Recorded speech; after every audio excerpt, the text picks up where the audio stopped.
Buen día, buenas tardes, good morning, good afternoon, friends. Once again, many thanks for being there with me in this crazy day a little bit.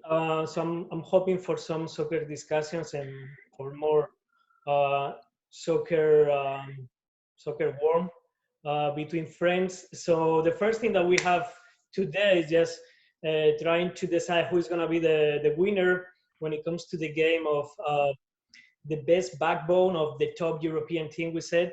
And Elias' team and Gabriel's team, after a very brainy and passionate discussion, ended up in a tie because the judge decided so. So now it is going to be who is the best coach available that it doesn't have the same nationality, same club that you can pick. And just very quickly, Elias' team is Buffon, Boateng, Kante, Iniesta y CR7. And teams Juve, Bayern Munich, Barcelona, Chelsea, Real Madrid, nationalities Italia, Francia, Alemania, Spain, Portugal. Gabriel's team is all black, Varane, Busquets, Müller, y Ibrahimovic. Okay, and so on with the nationalities and the clubs. So you know already the rules, and I know you have been looking for this coach. Since Elias started the draft, it should be the time for Gabriel to choose. If that is okay, it's okay. Mm-hmm. Okay. That's fine. So Gabriel, who is the coach that's gonna go with this team? My coach is Jose Mourinho. Jose Mourinho. Que vas a buscar conflictos. Come on. Oh, bueno. No hay ningún conflicto. No conflicts. Portugal and Inter, I assume. There it is. Or Portugal and Chelsea. Yeah, okay. I'll go Inter, but... Inter, well, yeah, okay. Yeah, that is true. You got Mourinho open for you, yeah. Oof. Vamos a ver, Elia. What's your pick? Mine was tough to pick because I used all the big nationalities of the players, but I have Erik ten Hag from Ajax. Erik ten Hag. Okay. That was a good one. Pretty much the only one. I could only go for a Dutch coach. Yeah. Yeah, it's difficult. So Ajax and Netherlands. Mm-hmm. All right. So let's start with Mourinho. So let's start with Mourinho. Why is he the best for this? Well, I thought about this quite a bit.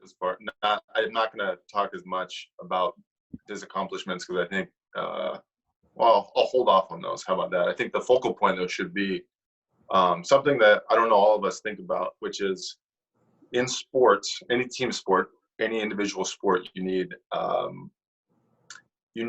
villain. And I think in order to become a villain, you have to do something better than the heroes, the good guys, at some point in your career. And I think he did that. He accomplished that and filled that void as a villain that I think motivated some of the classic teams that we talk about. I think Barcelona became better because of Mourinho and having a plan for his teams. I think anyone that played against his teams, every time you play Mourinho, I think you have to plan for it. I think you want to beat him because of who he is, and I think that he also took on players that were villains and created teams that were successful out of them. And I think that a lot of coaches don't respect that part of him.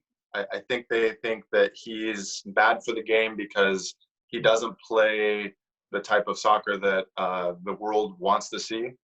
But when I look at a coach that can create a successful identity, whether it be playing long, playing tiki-taka, whatever it may be, but to be able to create a successful identity doing it, I think says a lot about the coach. I think some of the purists will say, well, you can't play defensive soccer like that. But then they'll go applaud Cholo Simeone with his teams. And I think there's some hypocrisy in that argument that Mourinho is just ugly and doesn't deserve to be mentioned with the top managers in the world. And I think anytime if you go back to those years and you talk about Pep Guardiola, there's no way you don't mention Mourinho in the same conversation. Those two elevated each other, like you would say Ronaldo and Messi did at that time.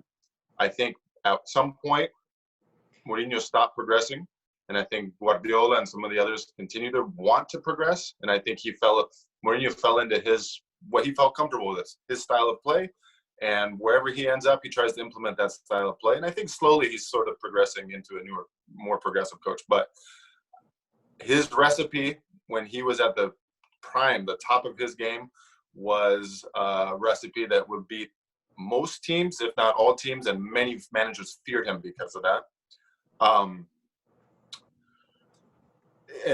Going to the winning part, he has won in multiple countries, the Champions League. If we're going to say it's the highest level of the game, well, then he's done it multiple times. He's beaten classic teams. If you were to ask the right players that played for him, because I don't think everybody likes him as a player, they would probably stand by his side like a father figure. I think he was able to come in to get into the brains of some of these villains that he played or that played under him and produce something better. And so maybe you could use like Pep and Messi or Iniesta and say, "Oh, look at this wonderful relationship." You could also say the same with him and Materazzi, or you could say the same with him and Zlatan at one point. Not the same year, but he was a year later. Yeah, you could say that he connected with his players to elevate them to the next level. And I think the impact he's had on the game is something that not many coaches have been able to get to that level, to where you could say he totally influenced the game. And maybe it's not, if you put your personal feelings aside, you know that you're going to get a tactician that probably pays more attention to just as many details, if not more, than the people we praise. I think he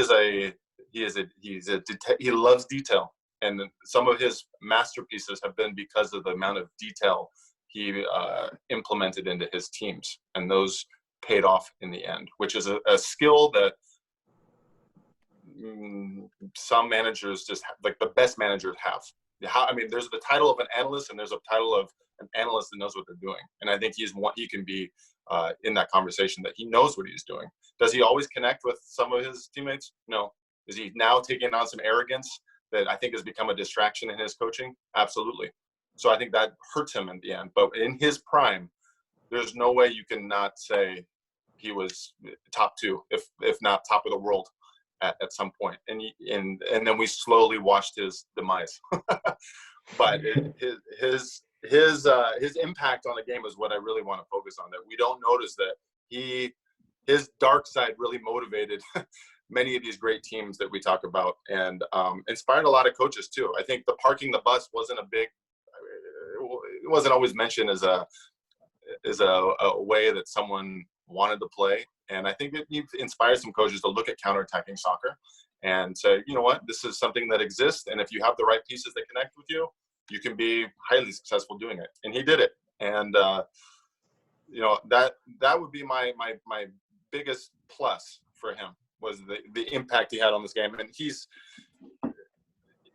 he probably would be hired by 90% of the clubs right now in the world. I think if someone said you have Mourinho as an option, I think people would take a chance on him if they had the money to do it. And I don't think you can say that about a lot of other managers that are unemployed or have had an opportunity to coach have been on a rotation with other clubs. I think he's one of those names that you just like, yeah. And look where he is now. That's someone that's taking a chance on a coach based on his previous experiences and what he's been able to accomplish, previous accomplishments. So I think, again, it's a small number of coaches that had that much impact on the game and continue. I mean, he's still an active coach, and who knows what's next, if there's anything. And again, put your personal issues aside, because I know I have them. But if you really think about him, he's done everything. He's done it his way, and yeah. Fair enough. That's that. Yeah. The signature of winning is still, he still has that bringing. And I think he connects with egos too, which is very hard you look at Unai Emery. I think he had a hard time connecting with the amount of egos he had at PSG and Arsenal. And sometimes that distracts you and puts more pressure on you, and then you fail.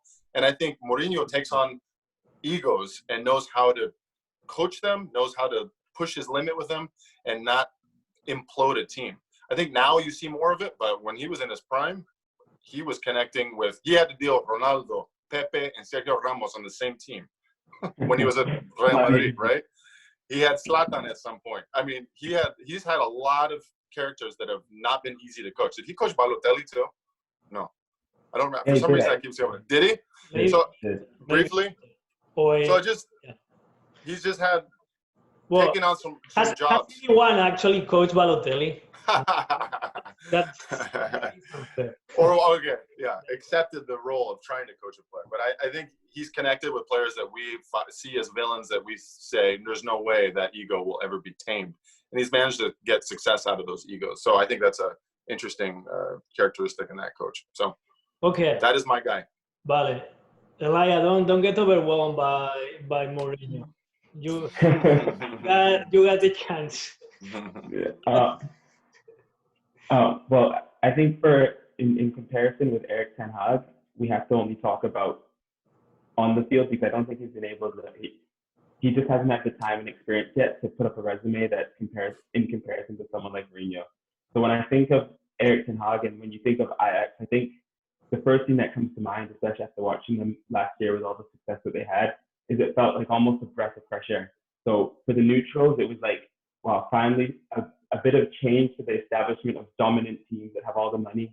I think that's how we really appreciated their team. But when we actually talk about him as a manager, one of my favorite things is a manager is a leader. And I think any team represents the personality of their manager. So you look at a Mourinho team, you think dark hearts, you think evil, just because it's the way he is. With a Pep team, you think pure the way they play. I think with Ajax, the games against Juventus and Real Madrid, to first and foremost to go out and play and say we're going to go and press away from home, we're going to go out to play and want the ball. I think that reflects him as a person and as a manager and as a leader to say, I believe in the players that we have, I believe in the quality that we have, and I think that's so important because it shows people that. And I think people that really love the game, that at the end of the day, it's not always about the money. It's how you approach the game. It doesn't matter about the resources that you have. That if you really, truly believe in the things that you believe, you can always implement them. And I just think those games, especially to me, just the bravery and the confidence with which they played, it's almost like a breath of fresh air. And then we think tactically and almost philosophically. So I think everyone was happy last year when we had 3 teams in the Champions League semifinals that were sort of Cruyff team. And I think him being able to play the way that he's played, if you compare when Mourinho was at Porto, he had to play in a different way, more defensive, right, to get results with a so-called lesser team. But what I liked about Ten Hag and Ajax is he still played in his way to get those results. So you watch those games, Ajax didn't have to change. They stayed true to who they were, and they embraced who they were. And I think that says something about him as a leader as well, that despite the challenge, that he's going to remain true to what he himself believes and what the message that he's told to his players. And I think that's something in football that's not a consistent. And then another thing, you think about the players that he's worked with. So it's easy to say the talent that's moved on. So Frankie de Jong, De Ligt. But I think where you can see his difference more is in players like Tadic and Ziyech, because these are players of high quality that might not have been as consistent. So especially someone like Tadic, he in the Premier League, very talented player, wasn't able to get the same level of performance that he was at Ajax. And for him to take a player like that, he's 29, 30, and you know the saying, it's tough to teach an old dog new tricks, but to be able to work with these players to get them to play the way you want to play and change them, and all of a sudden you're thinking, oh my God, who's Tadic? He has to be a contender for the Ballon d'Or. That, I think, is one of the toughest things that you can do. So I respect him for that. And I think there's a reason that we remember coaches like Bielsa, even though they haven't won a lot, and I think Ten Hag almost falls into that category, and we could have a different discussion in 10 years if he achieves levels of success. But right now, I think in terms of the way he approaches the game with his teams, and I think he's one of those persons, because he's not a personality in the media yet, when you think of him, you know him by his teams and the way they play. And I think just the amount of the fact that he's not unwilling to change, and that he believes in what he believes in, that they're still going to do it no matter who they play. They're away at Juventus from it. I think that's so important. And I think just for me, that all being taken consideration. And as well, they won the treble last year domestically. So they won the Super Cup, the Cup, and the Eredivisie. So that's a given. It's not like he got a lucky run of form in the Champions League. It was in addition to the success that they had domestically. I think for me, just those sort of people for people that really love the game, you're thinking, wow, this guy could be something amazing. And it's the only difference between a Mourinho and him is that Mourinho's obviously had a massive levels of success, which we can't talk about. But with Ten Hag, you almost are dreaming about what he could do if he gets to replicate the things that he's done at Ajax with another team. Who knows? So I think when all those things are taken into consideration, that's why I think he deserves to be chosen.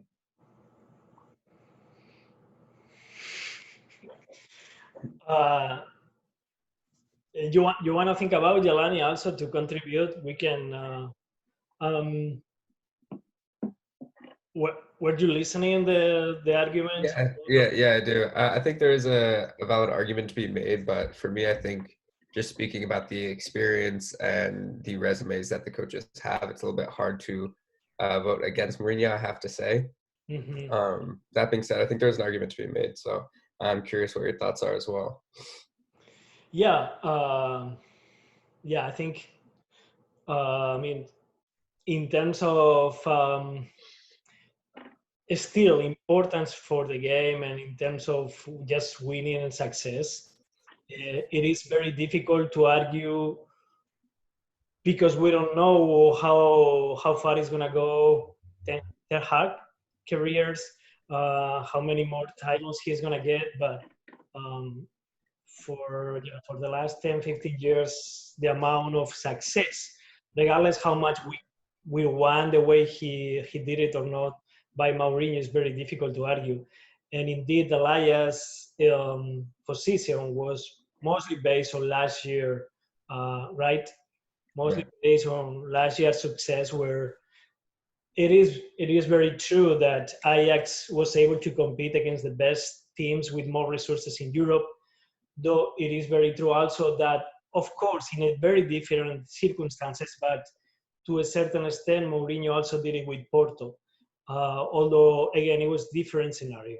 But I think in terms of winning, it's very difficult to argue both careers. It is interesting because same thing that Elias' position was based mostly on last year. Gabriel was often saying it was when referring to Mourinho. And to me, the big question is for how long is it still gonna be appealing for other teams to hire him? It's just going to be remember those times of Mourinho. Is he going to be able to adjust? Is he going to be able to continue winning? Because administration is not going to care much about the style or things like that. Neither players, I think. In the end, they go also where you think you're going to have more chances to win. But yeah, to me, if I will have to choose, although I feel also, but I mean, I think Mourinho still has a way more success resume, and still, as Gabriel was saying, he competed and found a way, which I think it was probably the best attribute of Mourinho. Found a way to compete against the best, and that is not easy to do. I think at times coaches might get too much absorbed into their own personality on their own way and jeopardizing the fact that also you have to win. I don't know, it's a tricky discussion, but he was able to make Real Madrid compete with the best team of all time, maybe. After he was knocked out by a 5-0, he understood how the thing were going to go. So he even gave himself a chance, and then he changed, which I always think is a very good attribute. So I think Mourinho actually brings to the game and has brought to the game something very, very important that has to do with adjust yourself. The thing that it doesn't make any more sense to me is the arrogance that he keeps putting in front of everyone. And, of course, that has nothing to do with what happens on the field, which neither four of us know. But he has proved to me for more time than it's it's just been on the best on the highest stage for longer than the IS coach. So I think right, Jelani? Yeah, I hate to do it, but I think I have to say Mourinho as well. Yes. So the best team, which I don't know if we will do or not, but is then Gabriel's team with Mourinho as a coach, all black, Varane, Busquets, Müller, and Ibrahimovic. Who have said make it? But yeah. Okay, so now, first I have Elias. Were you with the headphones in other communications? Right now, yeah. I have headphones. No, with other headphones, because I think in other communications I was able to listen to you perfect, and in this communication maybe This one's a bit tough. yeah. I can just take off my headphones and go on my computer. I don't know. What do you think, Gabriela and Jelani? I can hear him okay. I don't know. I can hear him. Yeah. It's a little muffled, but I can hear. I can understand what he's saying. Do I sound Try it better? again. Oh, there you go. Now Yeah. I hear you. Yeah, I think it's better. So I can. Okay, so let's go with the American team. I got some thoughts already, and so you go with the first pick, so you can go with Messi if you want. That's fair for me. He's giving you Messi. Wow. I give you Messi or just the first pick. You go. You had the first pick. Where is Messi? Okay, He sounds like Mourinho, doesn't he? Come on. Hey, Messi, I'll beat you anyway. in Don't front of worry. my face. No, but It's gotta be.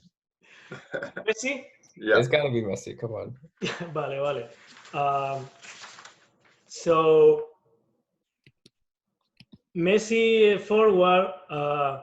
I'm gonna take away one nationality. I was not very interested in, and it's Chicharito. He's gonna compete against Messi. So there's Okay. Wow. I'm not gonna take any more players from Man United, Elias. And it's only South America. Yeah, only South America. I will go No, South America. No. The whole all continent. the Americas. Okay. Yeah. I will take Neymar. No, okay. Neymar is a forward. Mm. You already had. Okay. Sorry. Or me and Jelani on the same team? Yeah. Sorry. Yeah. Oh, okay. Yeah. This is my question. Does Messi have to play forward? Because he has played in the midfield. No. He is a forward. He's a forward. I mean, he barely plays forward now. If we look at him, come on.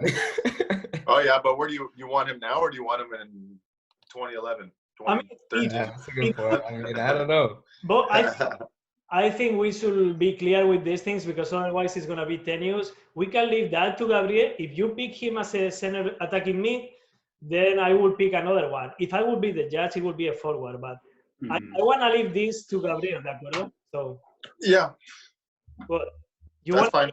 You want to use him as a 10? Use him as a 10. Elijah, what do you think? I mean, I think whichever one he is, he's a lock. You know, it's a win. You gotta think, because if you put him as a midfielder, you can get Neymar as a forward. That's what I'm saying. I don't know. Well, to me, like if I was choosing, he'd probably be a forward, just like based on definition. Not if I didn't want to win, but like on definition, I see him as a forward, just because he's like. He hasn't won a World Cup. Let's all take it easy. Yeah.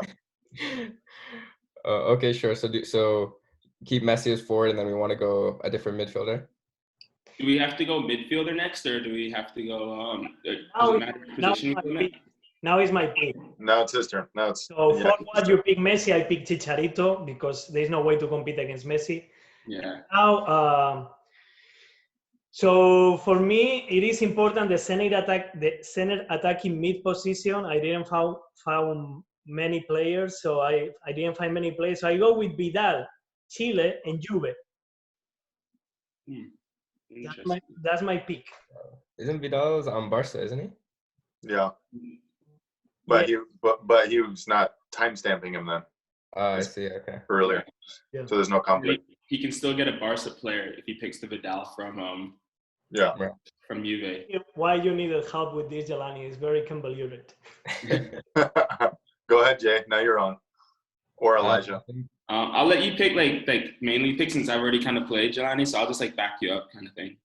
Okay. Yeah. Sure. I'm thinking that we go with Frankie De Jong while he was at Ajax. He has to be South American or North American. Oh yeah. Oh, I'm sorry. See. Go to a different position then and think about that one again. Or if you can come up with one.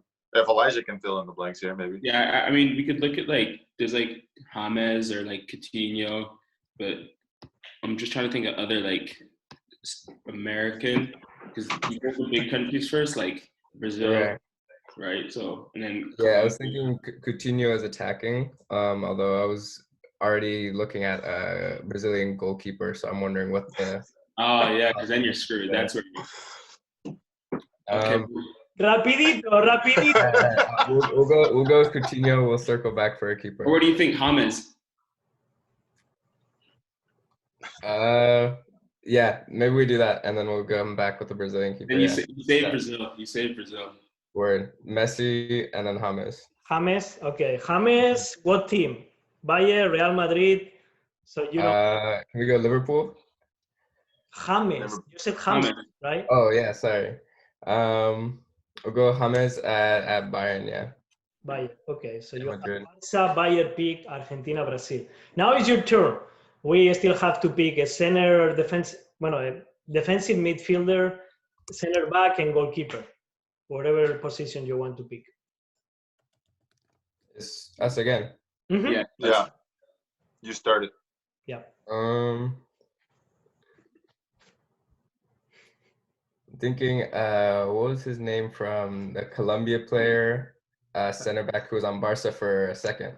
We already took him. We already got Colombia, but that was Yerry Mina. I remember him. Yeah. Oh yeah, Yerry Mina is what I was thinking of. We could go with. Because do you want? It just depends on who you want for which position. Because if you want a Brazilian goalie, we could go like Gary Medel or somebody like that. I was thinking if we save try and get an Alisson Becker for keeper later. We could even get I'm trying to think of. Oh, who's I almost want to do this. I don't want to give Iñaki ideas, but we could get I have my team already. Yeah, I feel like he has his ideas. Well, I have 2 players for. So we could even go, because I guess let's just throw this out there because we've never worked together. But we could go Alisson and net. Then you could go Godin as the center back. Yeah, I was just looking at it. Then if you're looking for a midfielder, you could go Gary Medel from Chile, or I'm trying to think because Ecuador, no, we've already used Uruguay, and Uruguay only really has the only one I know right now that's doing really well is that Bentancur at Juventus. So right. It might have to be and I'm trying to think of it and then the keepers, Alisson's the best. Even the other keepers from the other countries, there's not many to compete with. Oh, you're forgetting. I'm trying to think about forgetting. Maybe I have. Maybe I have. Have we used Real Madrid already? We put Bayern at James, right? Yeah. Bayern and Barca, you already chose. Right. I think Godin's a safe pick because then he's Uruguay. Ler's their keeper, so I don't think he's the best. But yeah, we're doing defensive mid or defender at this point? Defensive mid, right? You choose who you feel, and then he'll copy it. He has one for your position. To be honest, I have thought, the last 45 minutes, but my first picks in the second or third, I mean, it's only because I like the first ones, but in terms of arguing for, it's only Messi. The other ones are really tight. Yeah. There are at least 2 that we could argue, and it's going to be depending on whatever Gabriel decides. So don't feel like there is a lot of unknown players, I think. I think we do. I'm thinking Casemiro as the holding mid, Brazil, Real Madrid. Okay. That's a good one. Keeper. Okay, hold on now. Yeah, now Iñaki gets to go. Okay. So Casemiro, Real Madrid, Brazil. Vale. And I'm gonna pick. You see, I do it for the game. So I'm gonna pick. I'm gonna pick my pick, which I have to argue, which is another Brazilian, and it's Fernandinho. I'm not gonna pick Mascherano. We have just decided not to pick Mascherano at all. Okay. And now I pick a center back, but I'm gonna leave one for you open. But I'm gonna pick my guy, which is Diego Godin. Yeah, see, he's the one. Like, because it's Uruguay. If you're not taking Suarez Cavani, now you can pick your goalie if you want. So yeah. Uruguay. We need a center back too, so we haven't. Yeah, I'm thinking. I have an idea for goalkeeper, but yeah, center back. I'm trying to think because we can go. We have Argentina, Colombia, and Brazil already. When I think about Colombia, they had that Murillo, but he had that bad year at Barca, and they have Davinson Sanchez. Those are the two that like stick out to me from there. Yeah, I think we used Argentina, we used Colombia. Oh yeah, we used Colombia, so we're with James. You still have Chile, Uruguay. Chile's the big Chile, Uruguay, Mexico. Who's next to go? Does Mexico count? Yeah. I keep forgetting. It's all the Americas. It's all. Oh my God, we can go Mexico. Canadian, no. We can go. Canada's got a Alfonso Davies, right? Yeah, but outside. From Canada, Giovanni. He's from Canada, right? Are we doing central players? Because he's left-sided player. Yeah. No. Just central. Yeah. Just central. Yeah. So I wasn't sure if he'd be my pick anyway, but. Mm-hmm. And the thing is, like the Mexico team currently, there's like not a lot of like. There's that Hector Moreno. Do you know that guy? Yeah, I don't. Mm-hmm. He's not bad though. And he's played a lot. You also have, I won't say anything. I'm no judge. Keep it. I mean, I choose Chicharito to go against Messi, so it's not. We are not even gonna have any discussion. Yeah. And it's only center. It has to be a central player, right? Yeah. Mm-hmm. Yeah, let's go with him. With Hector Moreno? Yeah, sure. Yeah, sure, we can take him. Héctor Moreno, Mexico, and he played Espanyol, PSV, etc. Okay, and now you pick the goalie first. Navas. Bah! Nice. Now I had that slipped my mind. That's brilliant. That's nice. That's what I'm talking Costa about. Rica, right? Yeah, but that hurt me because I wanted to pick Bravo and I already have my friend Vidal. So, Jesus, he doesn't play. America's is tough. The Americas is tough.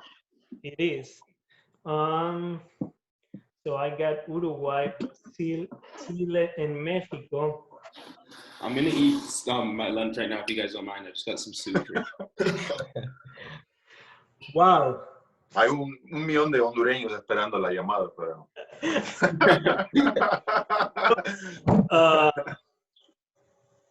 Claro, ya me cogí a Chile. Ya, realmente.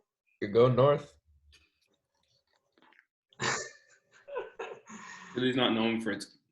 Tim Howard, no. Hope Solo. Yeah. You didn't say what gender. Oh my God, that's a good one, Gabriel. No, but Got more trophies. the judge offered that one. He's got more World Cups, that's for sure. No, okay. I'm gonna say Muslera. Is Muslera still playing from Uruguay?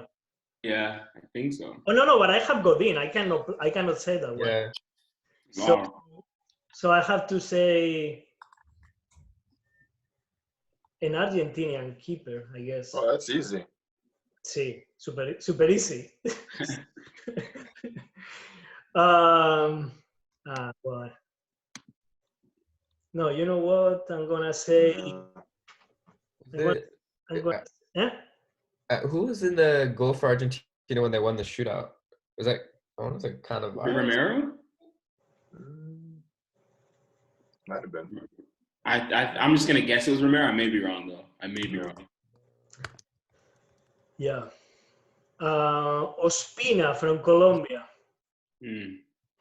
He plays for Napoli after being the sub of Arsenal for 6 years. So really excellent. Wow. Did you pick a Brazilian? Yaki? Fernandinho. I saw big Mascherano, and then I had a Brazilian, but I was not strategic. I was more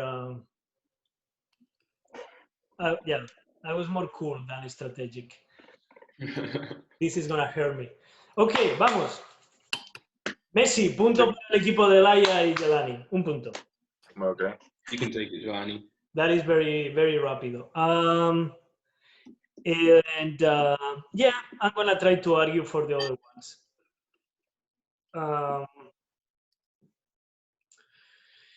So let's go with the goalkeeper. Yeah.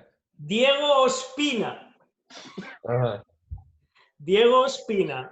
Okay, the way I'm gonna go for this is to undervalue Keylor Navas. So Keylor Navas has had a good reputation because he has been sold by the press as the good boy by the Spanish press because he's from a country that is not the top country in terms of soccer, and he's always praised because he's a Catholic person and he's very quiet and all that. But the reality is that he has played, I think it's a little bit more than 100 games with Real Madrid or even less. He has in like 5 years. Before that, he was only playing in Levante, which to be honest is not even he's been in the first division for a little bit. So he hasn't had as much responsibility as other goalkeepers. He has signed in the CONCACAF, which has the level that he has, and he's the best goalkeeper in contention with Ochoa in Central America. So that's where Keylor Navas is. He has been placed in the best team in Europe in the last years in terms of winning championship, which is Real Madrid, and because of that, he has won championship, but he hasn't been the deciding games for them. He has always had other keepers, and it's true that those were good goalkeepers to compete against, but he hasn't been an important player in Real Madrid. On the other hand, Diego Ospina has been the number one in Colombia, which is a way better national team than Costa Rica it is. Top 3, top 4 in South America always. It's not easy to be the best goalkeeper in Colombia with a good pedigree of goalkeepers before him. He was also part of Arsenal, although he didn't play. I want to argue that it's because of cultural things more than any other aspect. He went to Napoli, and he was the goalkeeper, and he's still the goalkeeper number one in Napoli, which has been the only team able to compete in terms of winning with Juve and in terms of playing a different way, playing a new identity for Italy. So it's been a very important thing in Italy and in Europe, what Sarri's Napoli did. And in that team, Ospina was key player. It was nothing even close to Keylor Navas. Pretty much every single player is more important than Keylor Navas for Real Madrid wins, although he is the goalkeeper. Not the case for Napoli, where the goalkeeper is part of the goalkeeper is part of the high press that Napoli does. So, and not only that, I do think that because he took too many years in Arsenal, he's been a little bit just in the shadow. But again, he has been the number one without any kind of doubt in Colombia, and he is the number one in the second best team in the last 3-4 years in Italy. So he's a quality goalkeeper. I think that's a good argument. I would still argue that, you made the point that Keylor Navas hasn't really taken on much responsibility for the team that he's been on. maybe he hasn't had the same number of appearances, but the appearances that he has showed up and have been hugely significant for all the clubs he's been a part of. When you go back to back to back in the Champions League finals and are playing those matches. Levante, well, before that, I mean, Sure. But after that, when you go back to back to back in Champions League and win the he's playing with Nicaragua in the CONCACAF. Come on. Multa.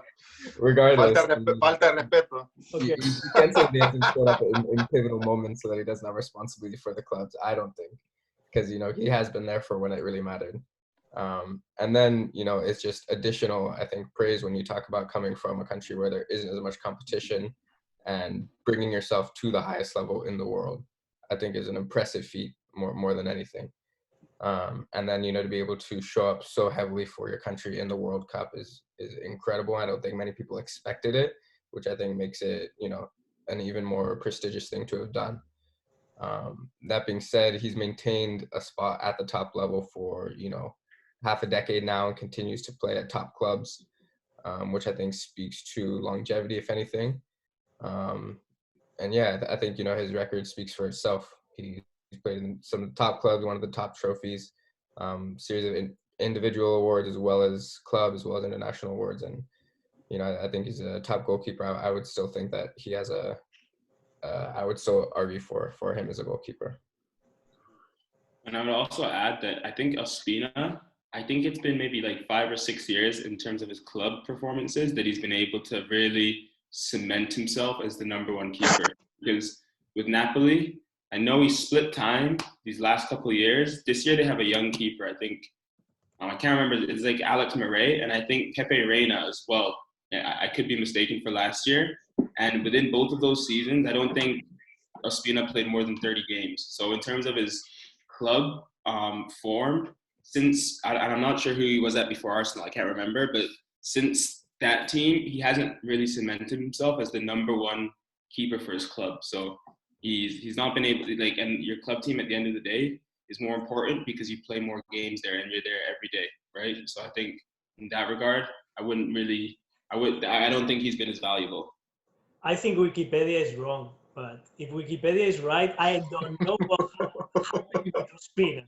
Where does he? Yeah, it is true. I mean, I don't know. I think someone had changed Wikipedia. Is that it? We're good? You ready? Yeah, absolutely, of course. I think Iñaki forgot that he didn't play to the side of the judge. Costa Rica is my biggest rival.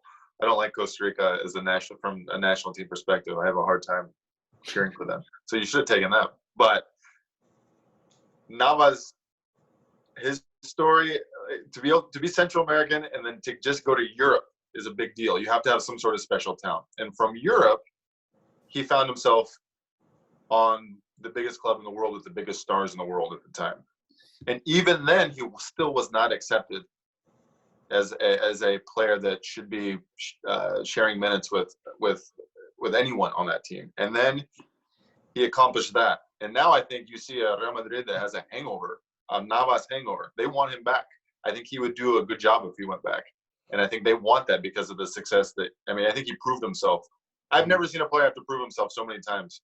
And I understand there was a lot of superpowers on that team, but he really had to prove himself. And it wasn't just because he became a nice guy. I think it was because he also had talent. So I'm going to have to go with Navas. Ospina, I think, has been good in flashes. I don't think he means the same thing for his national team that Navas does for his national team. I know there's probably more competition in Colombia, but playing-wise, I think Navas has more talent as well. I think he's a better shot stopper. I think has more presence in the back, and I just think that it came down to, and he's won everything too with that team. And I do think he contributed. I think we forget some of the critical moments that he saved that team in. So I can't say the same for Ospina. So that would be my opinion. I have to give it to Navas. Okay. Yeah. Saludos a Keylor. Sí. So it's 2-0, but yeah. Now comes the comeback. So now we go with the center back, ¿vale? And Messi. Bueno, I don't know. I started before, so you go with Hector Moreno if you want. If you think there is competition, you can try. Yeah, I mean, Hector Moreno is been Oh, a you didn't even top know. Are you top gonna? quality player for a long time now. He's playing on one of the most impressive national teams in the Americas. Very sound.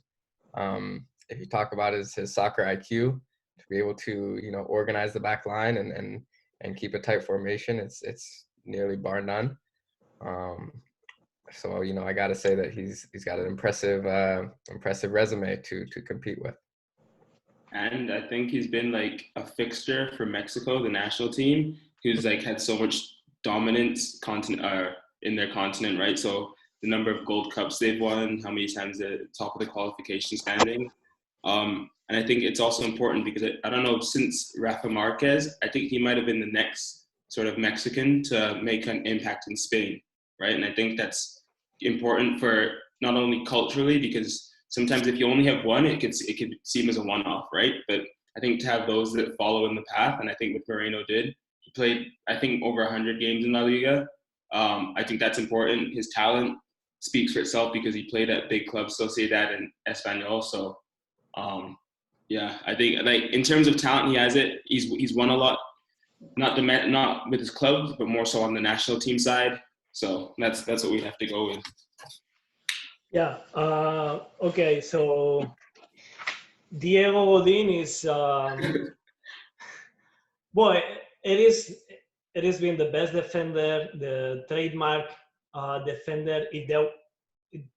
There have to be one single out player aside from the goalie in the Atletico Madrid era of Simeone. It's been the Odin since day one.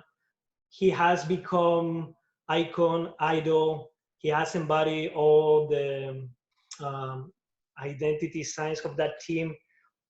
He has embodied the story of the team. He has broke his nose, his teeth, his body for the team, literally and symbolically. Uh, and and it's funny because when you see images of him outside of the field, he's one of those person that look like a little cat outside of the field, but on the field, he's fast. Uh, he can play the ball. He can score the goals like he scored the goal winner in La Liga that Atletico Madrid won after 20 years to Barcelona. Um, it's funny. He played as a center forward, and that's why still he sometimes does those runs when he dribble the ball. But more than that, again, he embody more than any other person. Atletico Madrid spirit, Atletico Madrid winning trademark, and defensive system and mindset. He has done the same for Uruguay, so he has been bringing both teams, both under like the third team or the fourth team in terms of national team and in the league to the highest level of competition. He has been consistently not been the best, not been even the second, but always competing like the best.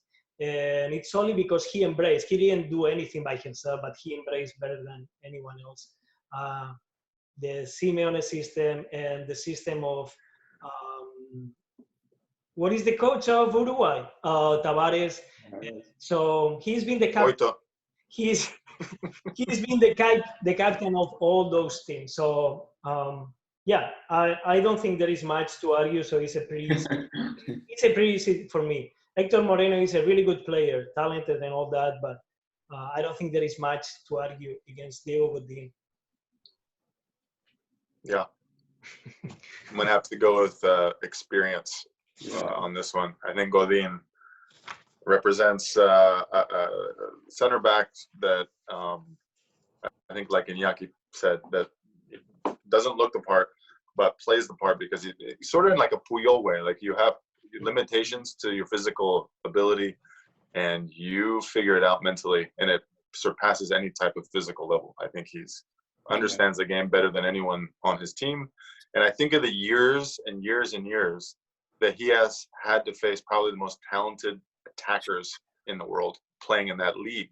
I think La Liga we all know that some of the most creative, most deadly goal scorers have been in that league, and he's had to compete against them season after season, done exceptionally well. So I think that experience puts him above not just, Moreno. I think against most world center backs, he's in the conversation for sure. And then he does it. I mean, he's South American. He's from Uruguay, and I think even there, he's had to deal in the position he plays with a lot of attack-minded players that are special. They could play anywhere. So that hurt teams, if they're in the right situation, would become goal scorers. Top goal scorers wherever they go, and then they play against Godin week in, week out, and he shuts them down, or he, implements his style and gets success out of it. So I think you have to give it to Godin in this one. He just, he needs to put on some weight. He's too skinny. Okay, No. 2-1. 2-1. 2-1. Vamos. I'm feeling already. You're up. Vamos. You're up. Now you choose. What position? No, you choose. Oh, I choose? No? I don't know. Who went first? No, Moreno went first last time, no? Yeah. So okay, to make it more competitive, why not we go with center attacking mid, and then because I'm gonna win this one, we decide two Brazilians. Vale? Okay, I go center attacking mid. So who am I going against? Who was yours? Or attacking mid? Yeah. Just James. Oh my. Okay. Okay, Arturito Vidal. Okay, Arturo Vidal. Oh boy. Wait a second. Arturo Vidal, winning. Yeah. He has played in Colo-Colo in Chile. Okay, Babe. Then he goes to Juve, right? Then he goes to Bayern, and now he's in FC Barcelona. Yeah. And I am not a fan of Arturo Vidal, but he is a player that regardless how you try to define, he makes it happen. He contributes, he competes, and he performs at the highest level. I was checking a little bit titles. Of course, he went to Juve and won because Juve usually wins. But one of the 4 league titles he had in Juve consecutively against, not so much important. He was the best player. As a center attacking mid coming from Chile, okay? The best player of the league in Italy, not easy. Then he goes to Bayern Munich. He goes at Pep's team, and I was probably talking with Gabriel about this, like, no way. What is he gonna do there? With his character, his craziness, he also plays like Pep's, and the whole coaching staff says, no, he has to play. He brings something else. And not because he likes the system, but he makes it happen, he contributes, he scores. They win 3 league titles consecutively also in Bayern Munich. Then he comes to FC Barcelona and it's like, what? Why? He's going to be a mess. No, he makes it happen as well. He contributes. He becomes a very important player, one of the more important players for Valverde while he was the coach. So winning, it's what defines good players than players that are above that. And he is one of those, regardless. He comes from Chile as well, and he's part of the best South American national team probably in the last 5 years. Starting with Bielsa probably, is the most consistent team in South America. And he is the more important player probably, with Bravo. It's a community team. There is no one player. Alexis can be in the contention, but he is again the heart of that team. He plays even when his knee is broken down. He plays even when he is not even fit, and he competes. How he does it, no idea, but he does it. And they won 2 Copa America. So Vidal is a very difficult player for me to understand. I like things more clear when it comes to soccer, but he's on a different level also because of that. And yeah, it's like I don't really know how he does it. Defies my rationality, but he's doing it. Yeah, I think it's a good argument. And, the way that I kind of rationalize how he fits into each of these pieces is that he really is a player who will contribute. Like you said, he's kind of got that baseline skill set. That being said, I don't think that that's an especially unique quality about him. I think that there are a lot of other players that you could get in South America, especially in Europe, who I think provide something really similar, that kind of engine revving foundation that supports a lot of big players. I think you could, maybe there's a move to be made, but I think where James takes a step above that is that not only is he a huge part of every team that he's been on, but there's something in his play that makes him. You guys are frozen. Can you hear me? Yeah. You were a bit frozen there for a second. Hear me? Yeah. You were about to say something about James. No. Go, Jelani, go. Yeah.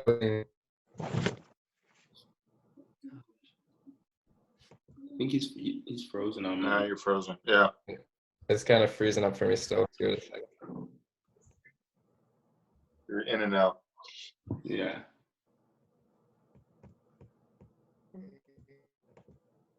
Put some tinfoil on your head. You want to try? Get the signal. Elijah, do you want to try while Jelani is back? Yeah, while he's there. I think with James, we can talk about winning as well. I think in regards to James winning, he won at Bayern. He won at Real Madrid, 2 Champions Leagues and a league title. He won in Porto as well. And in terms, if we talk pure talent, because for me, if it's one of pure talent, we know James has to have more talent than Vidal. I think the qualities that he have. I don't agree with that, of course. But for me, I think his qualities are more recognizable than Vidal's because, and I think that's what makes a talented player. When you can pinpoint their qualities right away, I think that's their talents showing up for itself. So we talk about 2014 World Cup, so big moments, the world stage, because the case with Vidal is that Juventus, and I know he had that great season where he won, but it's almost a given. And I think that they win. And I know that's something that we take for granted, but I think with the luxury that they have there, we look at someone like James and his performance at the World Cup, where he's on Colombia, which in relation to all the big countries, they don't have as many talented players as other countries do throughout the whole squad. So I think his performances, and then we all remember that moment after they lost to Brazil, David Luiz pointing at him and recognizing the talent and the ability that this player has. I think that speaks for itself. And he's been able to go to, I would say James is more, the reason he's been in and out of teams, I think is more due to a result of the way the game has changed as a whole. So how football is more evolved from sort of the classic number 10 that's able to stay in pockets and not defend as much. I think him and Isco at Real Madrid were sort of victim to that a little bit, but I don't think that takes away from his talent. I think he's won, he's proven himself. He's been the talisman for Colombia for since he was 21, since he was one of the first, well, not first because they had Falcao before that, but one of the more known after his breakthrough with the World Cup. So I think talent, he has more. In terms of winning, he's almost won as much. Vidal's got more in terms of the league titles, but then again, we have to remember that James got the 2 Champions Leagues. So that for me speaks to itself. Yeah, I think I got cut out earlier, but I think, I agree with everything Elijah said. I think there's kind of an undeniable X factor about him that not only makes him a standout player, but someone particularly special amongst anyone that we're talking about. And I think especially when you're looking at an attacking midfield position, I think that you kind of need that. If we're talking just tactically in a 5v5 system as well, I think that you're going to need a little bit more creation up top. And I'm not sure if the kind of box-to-box supportive player is necessarily what's going to fill that role, especially. So yeah, for me, I think there's a great argument to be made there. You guys good? Yeah. I think I know Elijah and Jelani don't believe that, but that's okay. That's okay. They're as players, so this is all for the sake of the argument. Yeah. I don't think I can think of another player that has sort of been on the momentum train from a World Cup as much as James. I think he's still riding momentum from his most successful World Cup, and it found him on some really big teams. I think Getting to Madrid was because of the World Cup, obviously, and then getting to Bayern was because he played for Madrid, right? So it's with Ancelotti. With Ancelotti. Yeah. Yeah. Yeah, but I just think it's impressive that he's been able to ride that momentum all the way, I guess, to the top. I think he's super deadly in one position, doing one thing on his left side. I think he's creative. I think he can score goals as well, which isn't always, you don't always get that. You maybe get one or the other. If I'm starting a team, I would put Vidal over James because I think he does more and he can do more. He's multi-dimensional. I think he's one of the players, like Iñaki said. I don't understand Vidal. I don't understand how he is the age he is. He lives the lifestyle he does. He can still run forever, fight forever. And to be honest, and we've all talked about like Marcelo Bielsa is top notch. Had Chile not, if that was a World Cup year, I think Chile might have been in a final or might have won the World Cup when they won Copa America. There was no other team I thought that was peaking like they were. And he was the rock of that team. And he was elected to be the rock of the team by the coach that we think is, up there with the Mount Rushmore of coaches. So that says a lot to me that this guy has impressed the top coaches wherever he's gone. He's had success. And the funny thing is, you don't have to use I don't think you pick the Juve years. It's funny, up till this point with Barca, I've never seen the side of him where it's like he can play that style, he can play a direct style, and he can contribute in these styles. And he can do it for long, extended periods of time. So I don't know where he's getting the energy from, and he is able to adapt. And I don't think James could adapt to a different style as easily. I think he would struggle because he has one gun that he likes to use, and that's the only thing he knows how to use. And I think it's a good gun. He has a weapon, but if he's forced to change, I don't know if he has much success. And I don't know what happens if James is told to defend. I think Vidal, you can tell him to attack, you can tell him to defend, he knows how to do it. James, to me, is a little bit too one-sided. So I wouldn't start my team around James. And I think Vidal wins in the experience category as well. So as crazy as it sounds, I have more confidence in Vidal than I do have in James. I like them both. I like James's creative play, and I think it stands out more, and it's more attractive to people's eyes. But I think if you want to win and you want to have someone that knows what they're doing, I would pick Vidal over James. Just to add to that, Vidal is the most confusing player I've ever met. How he's this good? Yeah. Wait, I don't get it.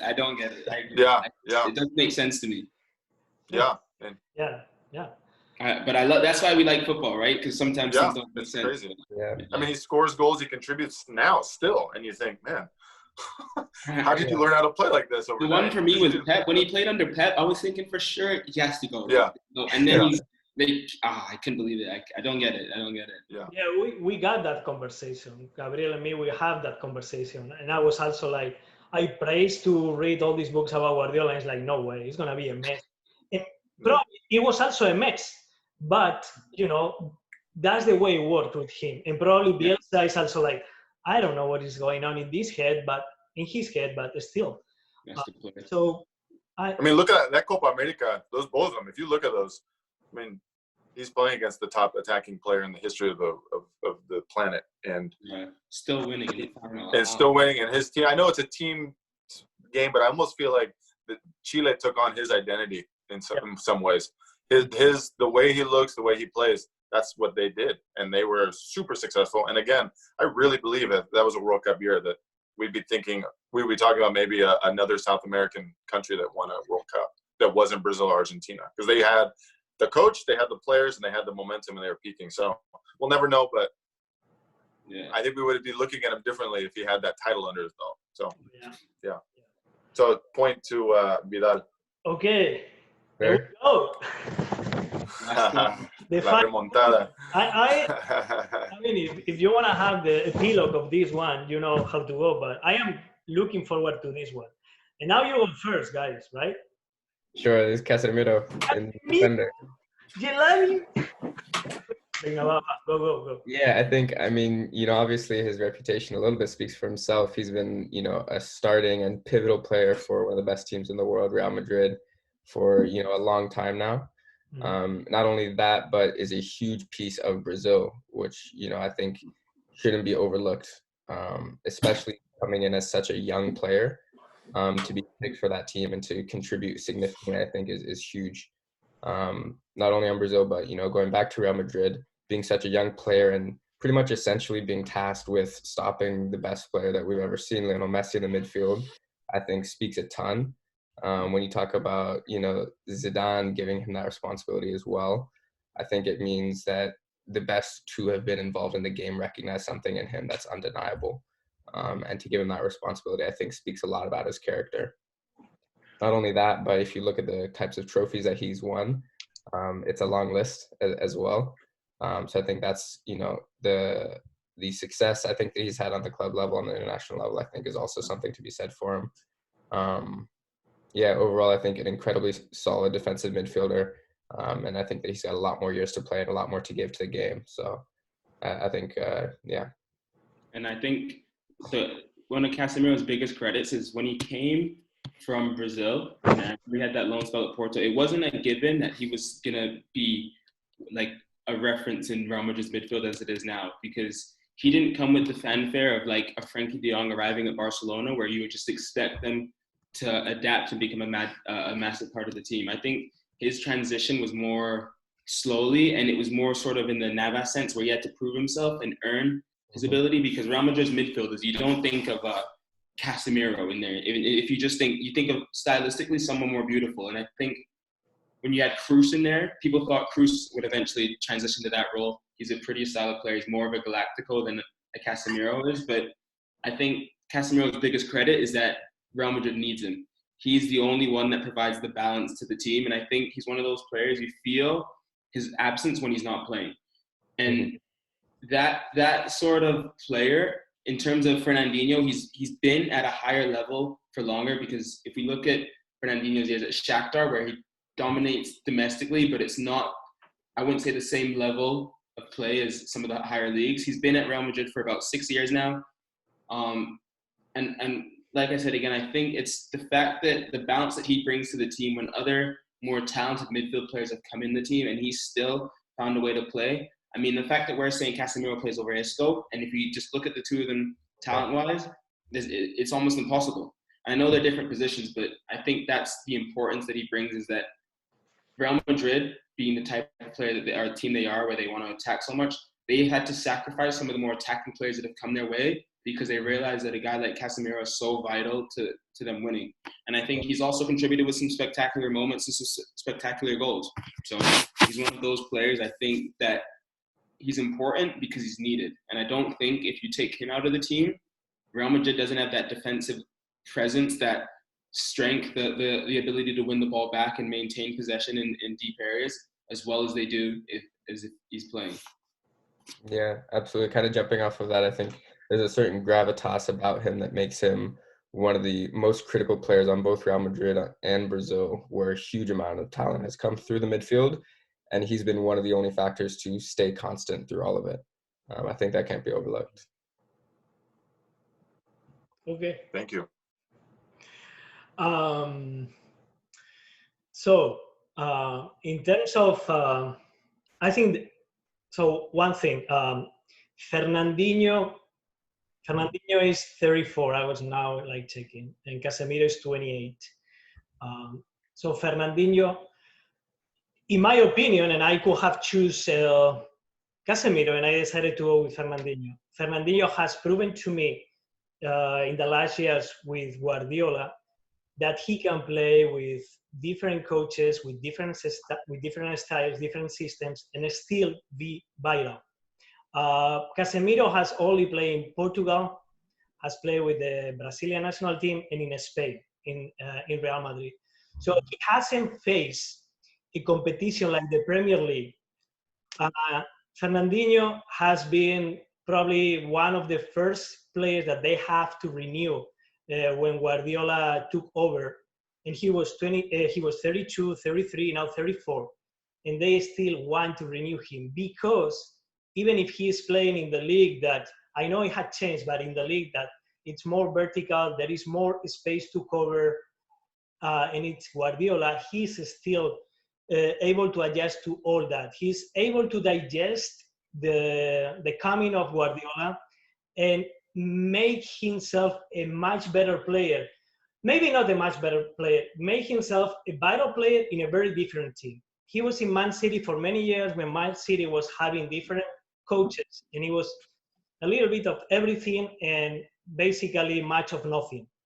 They managed to win one league, but it was not very successful.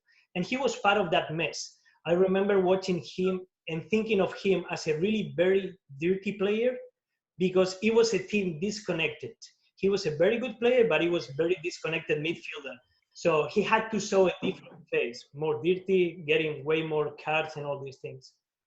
But then it comes Guardiola, and he's key, he's consistent, and he's able to adjust. And he's a player that doesn't sign, kind of Casemiro, but he's doing that with 32, 33, 34 years. Because of that, he has now been also integrated into Brazilian national team. I disagree. I understand that Elia wants to win this, but he was also playing in Russia. Yeah.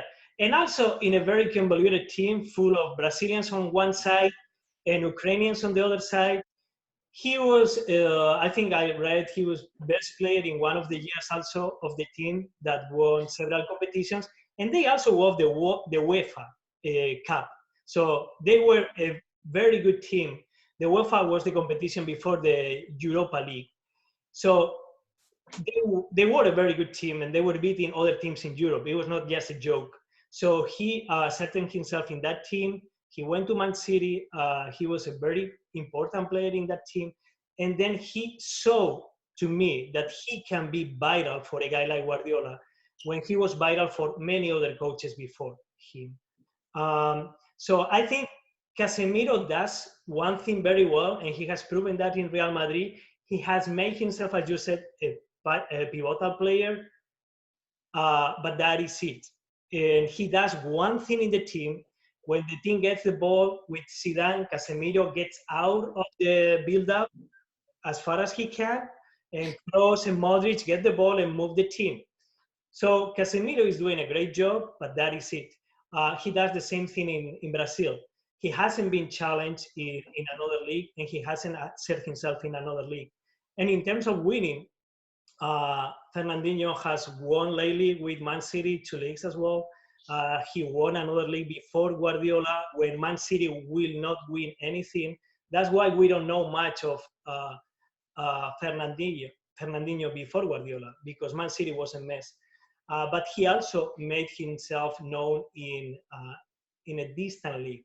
So I think he has proven through the years and through different systems that he is a better player because he can use this way more, and he can still do the dirty work as Casemiro does. You guys want my PayPal account so you can bribe me? Go ahead.